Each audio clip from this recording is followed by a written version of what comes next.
जय बोलो देवादिदेव 1008 श्री भगवान महावीर स्वामी की जय जय जय। अहिंसा परमो धर्म की जय जय जय। परम पूज्य आचार्य गुरुवर श्री विद्यासागर जी महाराज की जय जय जय जय। बोलिए परम पूज्य मुनिवर श्री प्रमाण सागर जी महाराज की जय जय जय। मुनि संघ की जय जय जय। एक कंपनी के डायरेक्टर ने, मालिक ने अपनी बोर्ड ऑफ डायरेक्टर की बैठक की और उस बैठक में उसने कहा कि मुझे वे सब कारण बताओ जिससे हमारी कंपनी फेल हो जाए। वो सब कारण बताओ वो जिससे हमारी कंपनी फेल हो जाए। सबको बड़ा आश्चर्य हुआ कि अब तक तो जितनी भी मीटिंग्स होती हैं उसमें कंपनी के ग्रोथ की बात की जाती है। ये उल्टा कह रहे हैं कि कंपनी जिससे फेल हो जाए वे सारे उपाय बताओ। पर मालिक बोल रहा है, करने वाले क्या कर सकते हैं। ढेर सारे कारण बता दिए, जिन जिन कारणों से कंपनी फेल हो सकती है सब ने लिखवा दिए। कंपनी के मालिक ने धैर्यपूर्वक सबको सुना और कहा, बस मैं आप सबसे इतना कहना चाहता हूँ, इन कारणों से कंपनी को बचा के रखो। जिन कारणों से कंपनी को नुकसान पहुँचने वाला है, यदि उन कारणों से हम अपने आप को बचा के रखेंगे तो हमारी ग्रोथ स्वाभाविक हो जाएगी।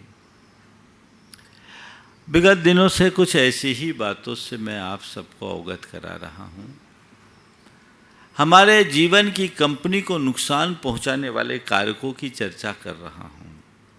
वे कारक जो हमारे जीवन को असहज बनाते हैं, जिनके कारण हमारे जीवन में असंतुलन आता है, असंतोष आता है या हम अपने जीवन में दुखी होते हैं, उन कारणों की बातें और उनसे बचने का रास्ता आज 5वें क्रम में एक महत्वपूर्ण सूत्र है। आज ऊ वर्ण की बात है और मैं अपनी बात उत्तेजना से शुरू करना चाहता हूँ। उत्तेजना हमारे मन की एक बड़ी दुर्बलता है कि नहीं। उत्तेजना का मतलब क्या है? उत्तेजना का मतलब आवेश में आना, उग्र हो जाना, गुस्से में आना, चित्त का क्षुब्ध हो उठना, है ना। अपने मन से पूछो, आपके मन में कभी उत्तेजना आती है? आती है या नहीं? आती है तो कब आती है? और कब आती है तो कितनी देर तक टिकती है? थोड़ी देर में शांत हो जाती है या टिकी रहती है? और शांत होती है तो कब शांत होती है? एक बात। दूसरी बात, आप अपनी उत्तेजना की पड़ताल करो और उस समय के अनुभव का विश्लेषण करके देखो कि जिस घड़ी मेरे मन में उत्तेजना होती है उस समय मेरी स्थिति क्या होती है। शांति की, प्रसन्नता की, आनंद की, सुकून की, या एक प्रकार का क्षोभ जो हमारे भीतर उथल पुथल मचाता है और बाद में हमें पश्चाताप की अग्नि में झुलसना पड़ता है। अगर कोई उत्तेजित व्यक्ति हमारे सामने है तो हमारे मन में उसके प्रति क्या लाइकिंग होती है या हम उसे डिसलाइक करते हैं? हम हमेशा शांत व्यक्ति को लाइक करते हैं, क्षुब्ध व्यक्ति को नहीं। तो आज हमें अपने भीतर उतर कर देखना है कि मेरी स्थिति क्या है। मैं उत्तेजना युक्त व्यक्ति की श्रेणी वाला हूं या सहज शांत स्वभावी मनुष्य कहलाने का अधिकारी हूं। ये हमें देखना है। 4 बातें आज के संदर्भ में आप सबसे करूंगा। उत्तेजना क्या, उत्तेजना क्यों, उत्तेजना क्या, उत्तेजना क्यों, और उत्तेजना के बढ़ने का कारण क्या, और उत्तेजना को शांत करने का उपाय क्या। उत्तेजना एक नकारात्मक आवेग है जो हमें विपरीत परिस्थितियों में या अपने आवेग में असामान्य बना देता है, अंदर से क्षुब्ध कर देता है, जिस घड़ी में हमारे अंदर का विवेक छिन्न भिन्न हो जाता है। जब मनुष्य उत्तेजना की स्थिति में होता है तो उसकी स्थिति एकदम असामान्य हो जाती है, उसे अपना शुद्ध बुद्ध भी खो जाता है, वो कुछ याद नहीं रख पाता। होता है ना।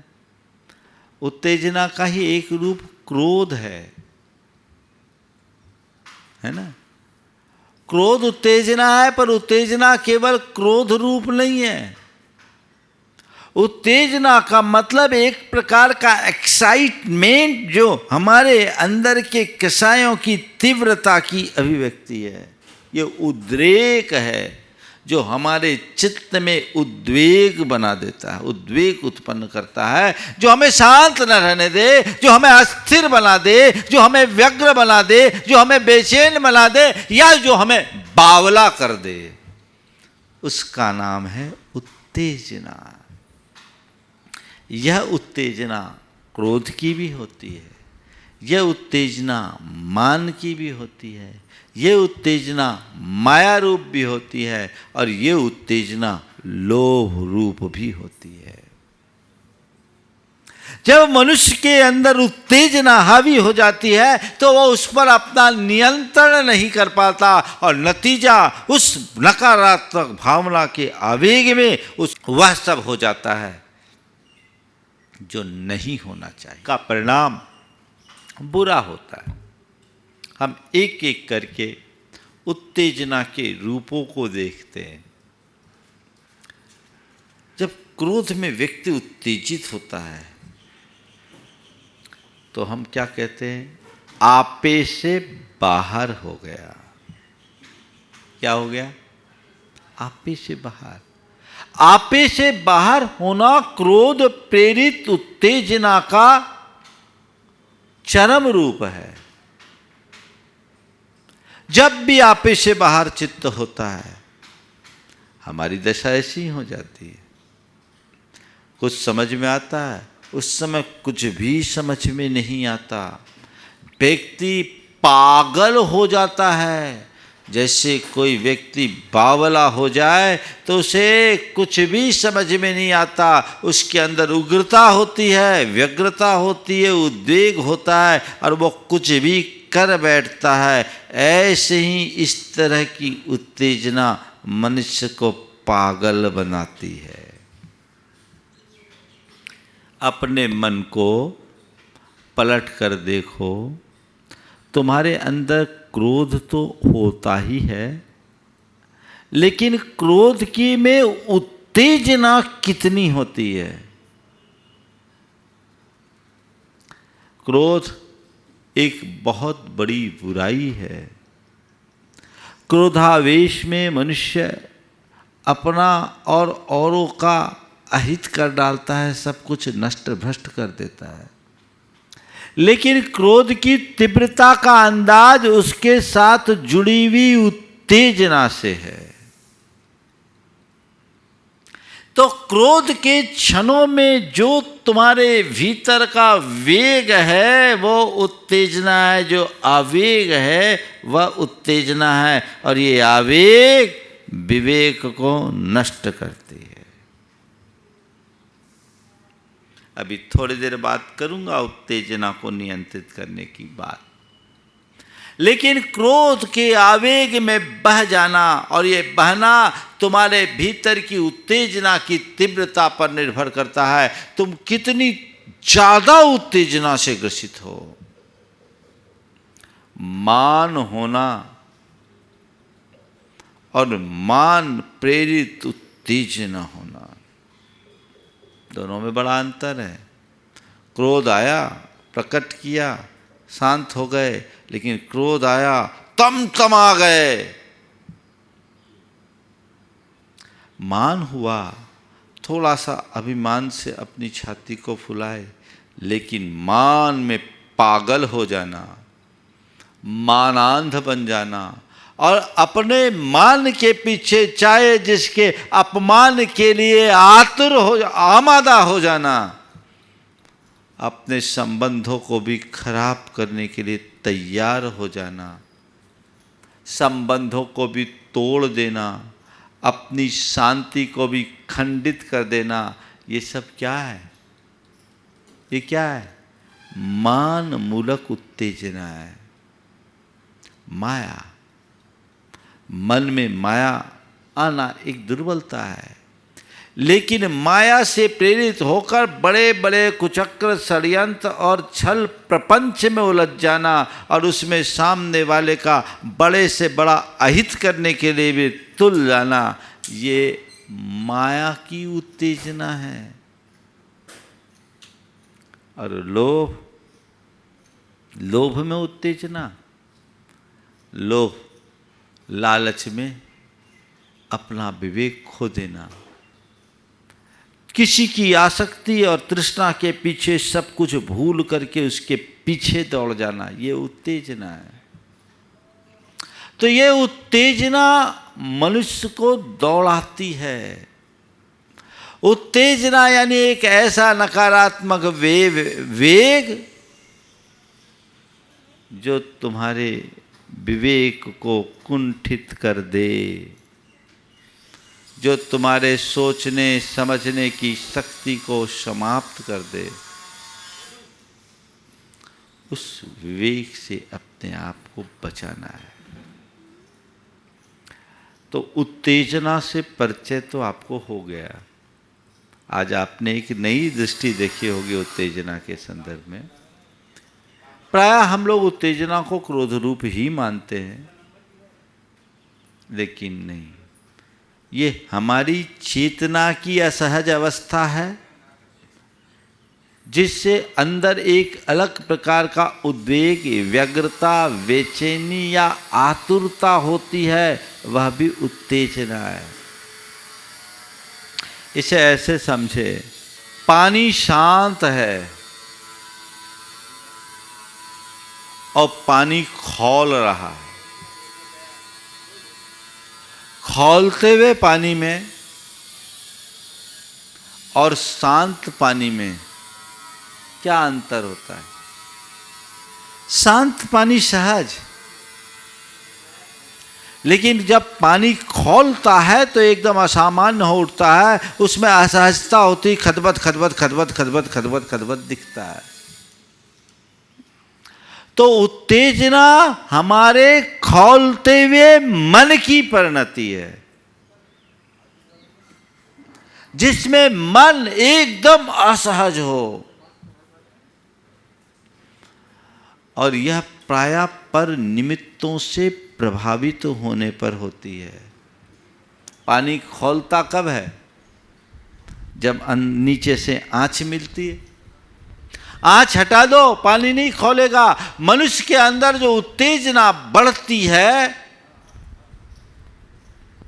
वह निमित्त पाकर क्रोध की, काम की, लोभ की, मोह की, ये उत्तेजनाएं हैं जो उद्रेक व्यक्ति को पागल बना दे। क्रोधांत, मानांत, लोभांत, कामांध बना दे, मोहांध बना दे। आप अपने अतीत को पलट कर देखिए, बहुत ऐसे प्रसंग आए होंगे जहां आपने उत्तेजना के भावावेश में, उत्तेजना से प्रेरित होकर कई बार कई गलत हरकत कर दी हो और उसका परिणाम भी आपको भुगतना हुआ और बाद में आपने सोचा अरे फालतू उत्तेजित होकर के मैंने ऐसा कर दिया, मुझे ऐसा नहीं करना चाहिए। तो अब दूसरा सवाल, उत्तेजना क्यों? अभी मैंने कहा उत्तेजना प्रायः पर निमित्त से प्रभावित होने से होती है। अभी आप मेरी बात को बहुत आनंद से सुन रहे हैं, है ना?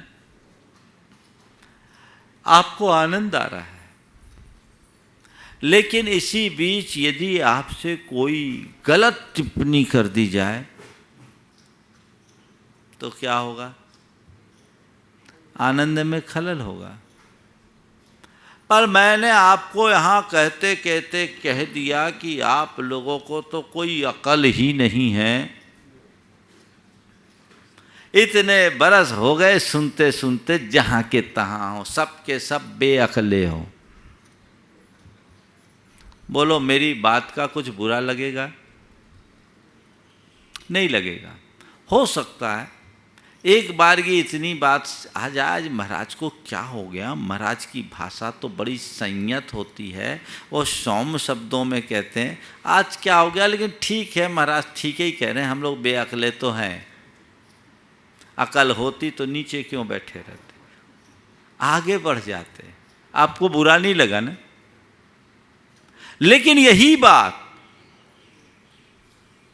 आपका कोई मित्र, आपका कोई परिचित, आपका कोई निकट का व्यक्ति आपसे कह दे भैया तुम तो पूरे बेअक्ले हो, तो क्या होगा?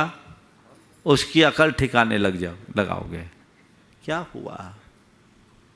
क्या हुआ? ये अंतर क्यों? निमित्त तो दोनों जगह एक सा मिला, निमित्त दोनों जगह एक सा मिला, लेकिन मेरी बात आपको अच्छी लगी, बुरी नहीं। ठीक कह रहे महाराज, हम बेअक्ले हैं, और उसको हमको बेअकल समझता है, बड़ा अकलमंद बनता है। अभी दिखाते हैं तुमको, अकल ठिकाने लगा देंगे। क्या हो गया? ये अंतर क्यों आया? ये अंतर केवल निमित्त का नहीं, निमित्त से प्रभावित होने के कारण है। तुम्हारे सामने कैसा भी निमित्त आए, वो निमित्त तुम्हारा कभी बिगाड़ नहीं करता। तुम्हारा बिगाड़ तभी होता है जब तुम उस निमित्त से प्रभावित होते हो। समझ गए? और जो जितना ज्यादा प्रभावित होता है निमित्तों से, जितना अधिक प्रभावित होता है, उस व्यक्ति के जीवन में उतनी असहजता होती है, और जो जितना अप्रभावित होता है उसके जीवन में उतनी सहजता आती है। आप पड़ताल करके देखना, छोटी छोटी बातों में उत्तेजित हो जाते हो। किसी ने आपको कुछ कहा, एक दुर्वचन कहा, मन क्षुब्ध होता है। कितना भी अजीज, कैसा भी आत्मीय, कितना भी अपना निकट का व्यक्ति, जब तक अच्छा था सब कुछ ठीक, और एक कटु वचन कहा, मन खौल जाता है। होता है? क्यों खोला? मन क्षुब्ध। जैसे शांत सरोवर में एक कंकर फेंकते हैं तो वो पूरे के पूरे तालाब को क्षुब्ध कर देता है। कंकर से एक वलय, फिर दूसरा वलय, फिर तीसरा वलय, फिर चौथा वलय, फिर पांचवा वलय।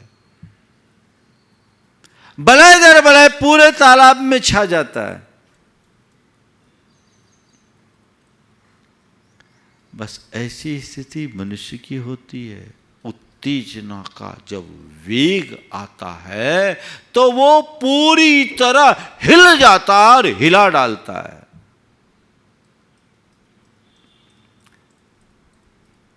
मेरे सामने कोई निमित्त ना आए, ये मेरे हाथ में नहीं है क्या? कोई मुझे गाली न दे, ये मैं सुनिश्चित नहीं कर सकता। कर सकता हूं क्या?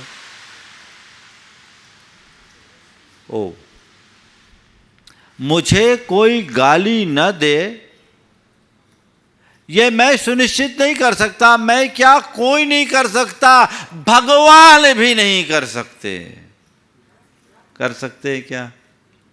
दुनिया में ऐसे लोग भी हैं जो भगवान को भी गालियां देते हैं। कुछ दिन पहले यहाँ एक शराबी था, और जब पीता था तो भगवान को ही गालियां देता था। अब तो शायद भगवान का प्यारा हो गया, वो भगवान का प्यारा हो गया। हाँ, अभी है? अच्छा, वो उसकी भगवान को गाली दे रहा है। अब क्या करोगे? तो कोई मुझे गालियां न दे, ये मेरे हाथ में नहीं है। पर कोई कितनी भी बुरी गाली क्यों न दे, उसे मैं नज़रअंदाज कर दूं, ये मेरे हाथ में है ना? मैं आपसे पूछता हूं, आप सड़क चल रहे हो, कोई पागल आपको गाली दे तो क्या करते हो आप? उस पर गुस्सा करते हो? बिल्कुल बुरा नहीं लगता। क्यों? वो पागल है ना? एक बार एक बहन जी आई, बोले महाराज जी हमारे ये है ना बहुत गुस्सा करते हैं, बर्दाश्त नहीं होता। महाराज बहुत दुखी और रोने लगी। क्या हो गया? बोले महाराज बहुत बुरी बुरी बातें करते हैं, इतनी गंदी बातें कि बर्दाश्त नहीं हो। कितने बरस हो गए शादी के? बोले महाराज 30 बरस हो गया। बोले 30 बरस झेल लिया, थोड़े और झेल लो। नहीं महाराज जी, आप तो कोई उपाय बताइए, कोई मंत्र दीजिए जिससे इनकी बुद्धि ठीक हो जाए। महाराज 30 बरस हो गए, इतनी गंदी गंदी बोलते हैं महाराज जी, बिल्कुल चुभ जाती है बात। हमने कहा, जहाँ मैं था वहाँ एक पागल घूमता था। मैंने कहा घर से निकलते समय, बाजार में घूमते समय कभी भी वो पागल मिला? बोला हाँ महाराज अक्सर मिलता, आज भी मिलता, आज भी मिला था। तो पागल गालियां देता? हाँ महाराज बहुत गंदी गंदी गालियां देता है। तुम्हारे पति वैसी गाली? नहीं महाराज वैसी गाली तो नहीं देते, लेकिन गंदी गाली देते। तो पागल आज तुम्हें मिला था, आज तुम्हें गालियां दिया? बोले दिया था। तो तुम्हें गुस्सा आया, उसको लेकर के तुम परेशान हुई? बोले नहीं महाराज उसमें क्या परेशान होना, वो तो पागल है। तो मैंने कहा यही मंत्र अपना लो, जब तुम्हारा पति तुम्हें गालियां दे तो समझ लेना वो तो पागल है। और वाकई में जो पति अपनी धर्मपत्नी को गाली दे वो पति पगला पति ही है। अगर समझदार होता तो ऐसा करता क्यों? समझ लो वो एक अस्थायी पागलपन का शिकार है, और उस घड़ी उसके प्रति सौम्य व्यवहार रख लो, थोड़ा तटस्थ हो जाओ, थोड़ी देर बकेगा अपने आप शांत। एक कहावत है, बंदर से आंख नहीं मिलाना, है ना?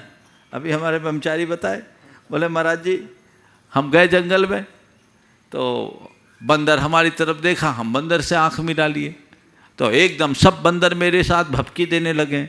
फिर मुझे याद आई आपकी बात कि आपने कहा था कि बंदर से आंख नहीं मिलाना चाहिए। तो महाराज जी उस दिन तो मैं थोड़ा परेशान हो गया, डर गया कहीं वो काट न ले, ढेर सारे बंदर आ गए। दूसरे दिन गया तो दूसरे दिन बंदर मिले, मैंने उनसे आंख नहीं मिलाए, वो अपना काम करते रहे, हम अपना काम करते रहे। तो बस मैं आपसे इतना ही कहता हूँ, क्यों बंदरों से आंख मिलाते हो? मिलाने का काम ही मत करो। दुर्वचन बोला इग्नोर करो।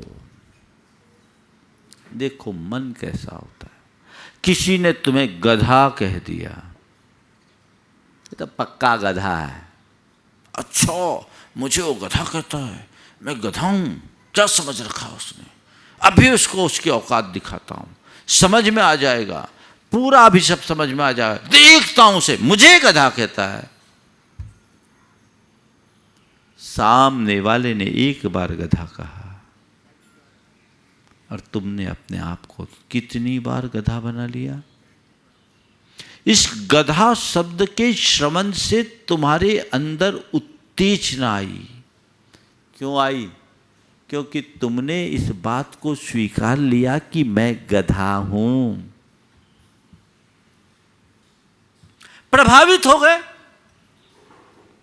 मैं आपसे पूछता हूं, आप सड़क चल रहे हो, आपका नाम राजकुमार है और हमने कहा राजकुमार की जगह कोई बोले रामकुमार इधर आओ, तो आप सुनोगे क्या? जब मैं रामकुमार हूं ही नहीं तो मैं क्यों सुनूं? राजकुमार को बुलाए तो देखे। अरे भाई, तुम सड़क चल रहे हो, तुम एक समझदार व्यक्ति हो, तुम्हारे अंदर ज्ञान है, समझदारी है, और कोई तुम्हें गधा कह रहा है तो तुम सुन क्यों रहे हो? तुम गधा हो क्या? जो गधा है वो सुने। लेकिन जो व्यक्ति गधा कहने पर ये सुन लेता है कि मुझे गधा कह रहा है, यानी वो पहले गधा बन गया है। गधा तो वो बन चुका है। गधा किसको बोलते हैं पता है? गधा, ग और धा दो अक्षर है, जिसकी गलत धारणा वो सब गधा। जिसकी गलत धारणा वो गधा। तुमने गलत धारणा बनाई, गधा बन गए। खेल खराब। एक दुर्वचन कहा तुमने, अपने आप को एकदम से दोलायमान कर दिया, चित्त चंचल हो गया, क्षुब्ध हो गया। उसके कहने से नहीं, उसकी बात को पकड़ लेने से, तदरूप अपने आप को मान लेने से। किसी ने कोई थोड़ा सा दुर्व्यवहार किया, तुमने उसे अपनी इंसल्ट फील कर ली और तुम उत्तेजित हो गए कि अभी देखता हूं इसको, ये क्या समझ रखा है मुझे। कोई थोड़ा सा दुप्रसंग आ गया, अपने आप में आप एकदम उद्वेलित हो गए, उद्वेग आ गया। तो दुर्वचन, दुर्व्यवहार, दुप्रसंग या कोई भी तुम्हारी इच्छा के विरुद्ध बात घटी, तुम तमा गए। भोजन करने बैठे और दाल में नमक कम हो, अरे क्या है, अकल ही नहीं है, खाना बनाना ही नहीं आता। इतने बरस हो गए, है ना? बड़ा विचित्र हाल है। मैं आपसे पूछता हूं, कोई आदमी रोज आपको अच्छा दे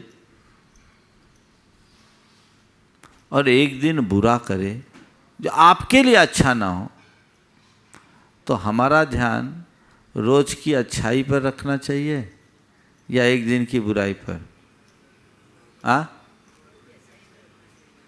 आप क्या करते हो?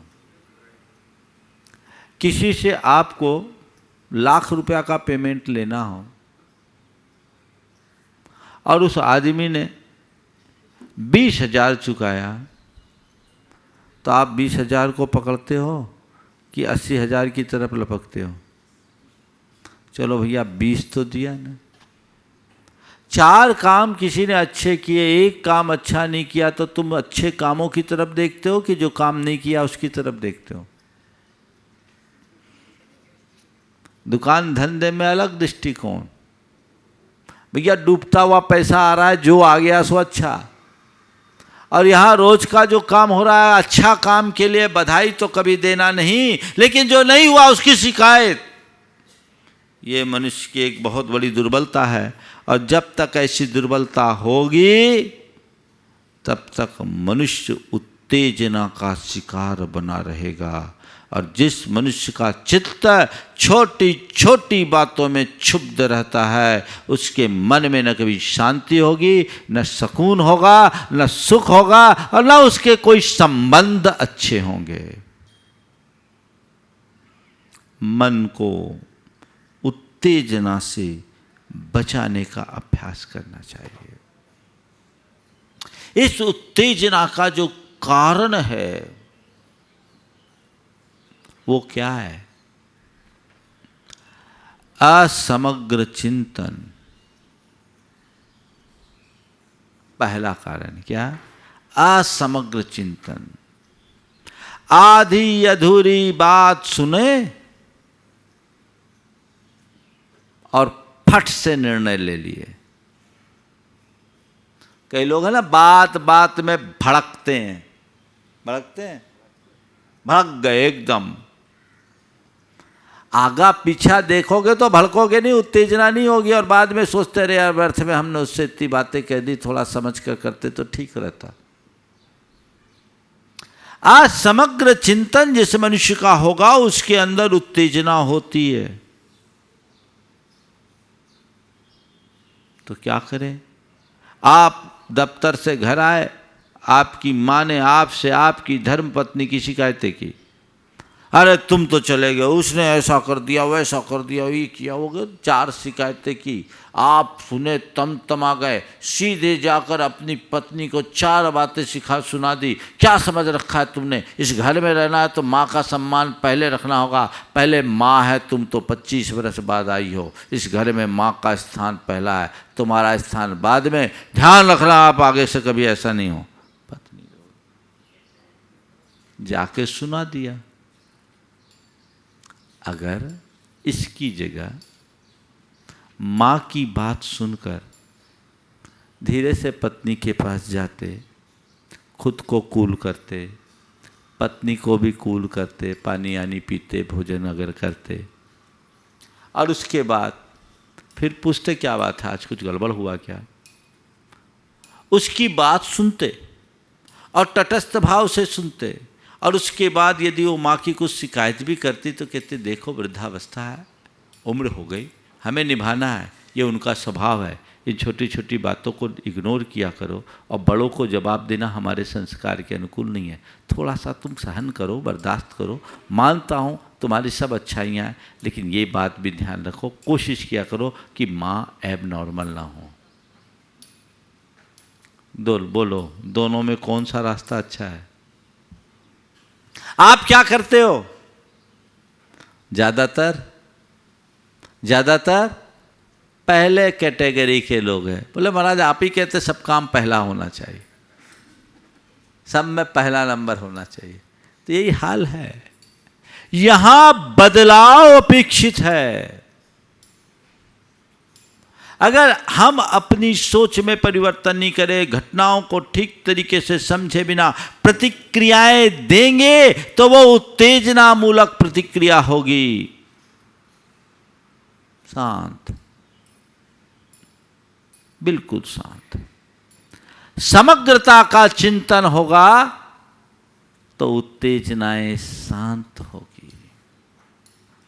दूसरी, सकारात्मक सोच। अगर तुम्हारी सोच सकारात्मक होगी तो कोई कितना कुछ भी बोल दे, कहीं कैसा भी प्रसंग क्यों ना आ जाए, आपके भीतर उत्तेजना नहीं आएगी। विवेकानंद जी जब विश्व धर्म संसद में गए तो वहाँ सभी धर्मों के धर्मग्रंथ रखे थे, गीता सबसे नीचे थी। विवेकानंद जी को छेड़ने की वजह से किसी ने उकसाया और कहा देखिए आपके धर्म का कितना अपमान, आपके धर्म ग्रंथ को सबसे नीचे रखा गया, आपके धर्म का ये कैसा अपमान, आपके धर्म ग्रंथ को सबसे नीचे रखा गया। विवेकानंद जी ने अत्यंत सहजता से कहा नहीं, वो बिल्कुल ठीक स्थान पर रखा गया है। नहीं, उसे बहुत ठीक स्थान पर रखा गया। बोले क्यों? बोले वो सबका फाउंडेशन है, फाउंडेशन तो नीचे रहता है। सोच, तुम्हें कोई कुछ कह दे और उसे पचा लो, कुछ प्रतिकूल आ जाए उसे पचा लो। जिसकी सोच सकारात्मक होती है वो शांत रहते हैं, प्रतिक्रियाएं उनकी ज्यादा नहीं होती है तो बहुत अल्प और सकारात्मक। उत्तेजक प्रतिक्रिया, उत्तेजनापूर्ण प्रतिक्रिया कतई अच्छी नहीं होती। तीसरी है आध्यात्मिक दृष्टि। अगर तुम्हारे अंदर अध्यात्म परक दृष्टि होगी तो कुछ भी होगा तुम भीतर देखोगे, उत्तेजना तुम्हारे अंदर आएगी नहीं। तुम्हें किसी ने चोर बोल दिया, मैं चोर हूं ही नहीं तो क्यों सोचो। तुम्हारे साथ किसी ने कितना भी मिसबिहेव कर लिया, तुम कुछ नहीं सोचोगे, शांत रहोगे। साहू अशोक कुमार जी जैन जगत के एक बहुत बड़े स्तंभ हैं। हमारे समाज के लिए उन्होंने बहुत कुछ किया। उनके जीवन का एक प्रसंग जो मुझे भागचंद जी पहाड़िया ने सुनाया था, कई बार मैंने अपने प्रवचनों में सुनाया, आज के संदर्भ में बहुत उपयोगी है। कोलकाता में वो एक बड़ा मंदिर में मीटिंग ले रहे थे। वहीं कुछ लोग जो उनके विरोधी थे, उनके विचारों के विरोधी थे, चूड़ियां पहनाने के लिए आ गए। साहू अशोक कुमार जैन के जैसे विभूति के लिए चूड़ियां पहनाने के लिए आ गए।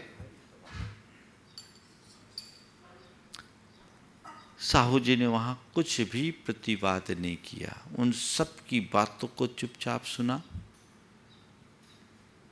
मीटिंग हुई, उठ के आ गए, कार पे बैठे, भागचंद जी पहाड़िया उनके साथ थे। रास्ते में भी उस घटना की कोई चर्चा नहीं की, गाड़ी आगे बढ़ी। भागचंद जी ने कहा, मैंने उनसे पूछा कि आपके साथ इतना बुरा व्यवहार हुआ, आप कुछ नहीं बोले, हम लोग कुछ कर नहीं सके, आप कुछ नहीं बोले। मैं क्या बोलूं, मैं क्या बोलूं? मैं तो केवल एक ही बात सोच रहा था, उनको आश्रय हो रहा है और मेरी निर्जरा हो रही है। उनके लिए आश्रय हो रहा है और मेरी निर्जरा हो रही है। तुम्हें कोई कितना भी बोल दे, तुम्हारे साथ कैसा भी प्रसंग आ जाए, कैसी भी परिस्थिति आ जाए, अगर मूल को पकड़ लो और तुम्हारे केंद्र में तुम्हारी आत्मा हो तो जीवन में कभी असहजता नहीं होगी। ये दृष्टि अपने भीतर विकसित कीजिए। लोग तो बात बात में बह जाते हैं और मामला बिगड़ जाता है। तो हमारे भीतर ऐसी दृष्टि होनी चाहिए। मैं एक ऐसे व्यक्ति को जानता हूं जिसकी धर्मपत्नी उसके साथ बड़ा बुरा व्यवहार करती है, लेकिन वो व्यक्ति बड़ा शांत, मुस्कुराता हुआ उसकी बात को सुनकर अनसुना करता है। एक दिन मैंने ऐसे ही पूछा तो उसने एक ही बात कहा, महाराज मैं पहले मुनि बनना चाहता था, मेरे घर वालों ने मुझे बनने नहीं दिया, आगे बढ़ नहीं पाया। पर मैं सोचता हूँ कि ये पत्नी मेरी लिए समस्या नहीं, तपस्या का निमित्त बनकर आई है। वो बोलती है और मैं सहज भाव से सुनता हूँ, सोचता हूँ ये मेरी निर्जरा का निमित्त है। कभी ऐसा लगता है तुम्हारे लिए कि किसी की कटु बात सुनने से मेरे और सुन के सहज रहने से मेरे कर्म कटते हैं, अब प्रतिक्रिया देने से कर्म बंधते हैं? इतनी सी समझ बन जाए, कुछ कहने की जरूरत ही नहीं।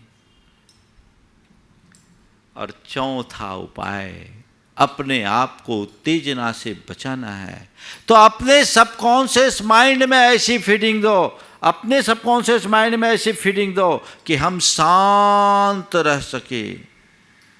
और उसके लिए भावना योग के इन वाक्यों को बार बार दोहराओ। मुझे शांत रहना है, मुझे शांत रहना है, मुझे सहज रहना है, मुझे सहज रहना है, मुझे सहज रहना है। जब तुम्हारे सामने कोई ऐसा निमित्त आए कि तुम उत्तेजित होने की स्थिति में हो, उस समय तुम्हारे मन मस्तिष्क में ये बात गूंजनी चाहिए, मुझे सहज रहना है, मुझे सहज रहना है, मुझे सहज रहना है। यही तुम्हारे जीवन को आगे बढ़ाएगा और अपने जीवन को कामयाबी के शिखर पर पहुंचा पाओगे। सबके जीवन में ऐसा ही घटित हो, इस पवित्र भाव के साथ समय आप सबका हो गया। यहीं पर विराम। बोलिए परम पूज्य आचार्य गुरुवर श्री विद्यासागर जी महाराज की।